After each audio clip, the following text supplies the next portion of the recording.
जय राधा माधव। आप सभी भगवत स्वरूप श्रोताओं को एक बार पुनः मेरा प्रणाम। प्रिय श्रोताओं, अधिकतर साधकों के मन में यह प्रश्न आता है कि भगवान ने सृष्टि की रचना क्यों की। यह एक गूढ़ रहस्य है और जो इस रहस्य को जान लेता है उसके लिए दुर्लभ मानव देह के लक्ष्य को पाना बहुत ही आसान हो जाता है। प्रिय श्रोताओं, सृष्टि से पूर्व परमात्मा में मैं एक ही अनेक रूपों में हो जाऊं, ऐसा संकल्प हुआ। इस संकल्प से एक ही परमात्मा प्रेम वृद्धि की लीला के लिए, प्रेम का आदान प्रदान करने के लिए स्वयं ही श्री कृष्ण और श्री जी अर्थात श्री राधा इन दो रूपों में प्रकट हो गई। उन दोनों ने परस्पर लीला करने के लिए एक खेल रचा। उस खेल के लिए प्रभु के संकल्प से अनंत जीवों की, जो कि अनादिकाल से थे, और खेल के पदार्थों अर्थात शरीर आदि की सृष्टि हुई। हम सभी जानते हैं कि खेल तभी होता है जब दोनों तरफ के खिलाड़ी स्वतंत्र हों। इसलिए भगवान ने जीवों को स्वतंत्रता प्रदान की।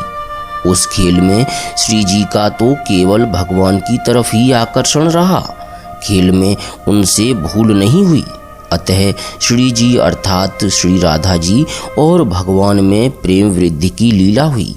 परंतु दूसरे जितने जीव थे उन सब ने भूल से संयोगजन्य सुख के लिए खेल के पदार्थों अर्थात उत्पत्ति विनाशशील प्रकृतिजन्य पदार्थों के साथ अपना संबंध मान लिया, जिससे वे जन्म मरण के चक्कर में पड़ गए।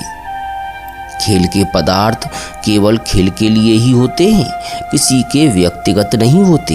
परंतु वे जीव खेल खेलना तो भूल गए और मिली हुई स्वतंत्रता का दुरुपयोग करके खेल के पदार्थों को अर्थात शरीर आदि को व्यक्तिगत मानने लग गए। इसलिए वे उन पदार्थों में फंस गए और भगवान से सर्वथा विमुख हो गए। अब अगर वे जीव शरीर आदि उत्पत्ति विनाशशील पदार्थों से विमुख होकर भगवान के सम्मुख हो जाएं, तो वे जन्म मरण रूप महान दुख से सदा के लिए छूट जाएं। अतः जीव संसार से विमुख होकर भगवान के सम्मुख हो जाएं और भगवान के साथ अपने नित्य योग अर्थात नित्य संबंध को पहचान लें।